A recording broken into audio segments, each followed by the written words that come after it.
Hey guys, Mark Lyon here, Lion Horses. Today I'm going to show you how to do a little bit of a at-home project. This is something you guys can probably handle. Maybe when it's a little rainy or something outside, you can't play with your horses, and it's a bridle rack. And this is a pretty cool bridle rack. It's going to be something you guys will hang up. Everybody needs another place to hang your bridle. And so this is a little rack you can use in your tack room or something, and it's got a rounded top piece, so it keeps that crown piece kind of rounded like it's going to be on top of your horse's head. So yeah, it's kind of a nice little deal. So anyway, we're gonna show you how to do that. So what I've got here is I got a little miter saw. You can use a chainsaw, you could use a regular table saw, however you wanna cut this. But this is a piece of landscape timber here. You can use maybe an old 3-inch, 4-inch fence post, something round, a little log or something, whatever you wanna do. The landscape timbers, they are rounded on the ends on one side and the other side, and then they're square on the other two sides. So I'll kind of show you that's what it looks like when you cut it across there. They're straight on this side, and it's got a little round piece. So what we're gonna do is, I've got the saw up there, and I'm gonna cut a few of them to look like this. They're a little bit of an angle. This one, 30 degrees, what I got the chop saw set at today. But yeah, anything, and you can cut them straight too. You don't need to cut them at an angle. When you cut them at an angle and you put them on that piece of wood, it's gonna keep that bridle kind of slid back against there so that you don't have to worry about it sliding off. And you can put them on there so they're straight, and that's fine, but you might wanna make a little bit longer one. These are a couple inches, so. Anyway, I'm gonna cut a few of these, and then we're gonna put them on a piece of wood and kind of show you how to do it.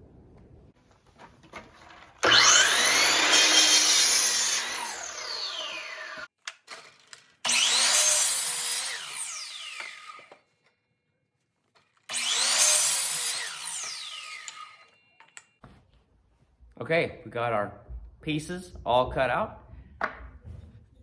and we're gonna spread them out on this piece of wood. We're gonna figure out how far apart we want them. So depending on how many bridles you wanna hang on this, and then I'd say the best thing to do is figure out how much space you like between each bridle. Some people want, a really good distance. Some people like them a little closer together. So hang a bridle on there with the reins, and then see how much room you need before you get to the next one. And so I'm gonna kind of ballpark these. I'm gonna put 4 inches in between those two, which is probably gonna be,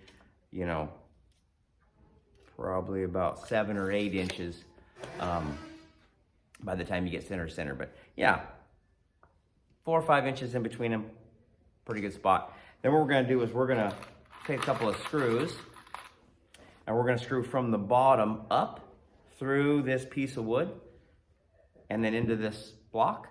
And that way there will be no screws exposed other than the ones we have to use to install it on the wall. So I'll show you how we do that.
Okay,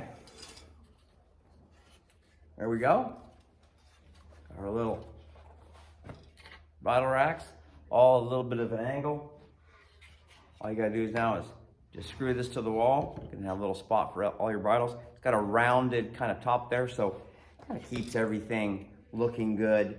The bridles are all kind of shaped the way they're supposed to be on the top of the horse's head, and it looks kind of Western, you know? It's kind of a cool way to do that. You can even write the horse's name on the deal for each bridle or whatever you want to do. So anyway, just a little kind of a rainy day project you guys can do. Help your horses out, be a little bit more organized in your tack room. Believe me, it's one of my things I'm working on, is getting more organized. So hope you guys like it. Remember, we're all trying to be the person our horse deserves.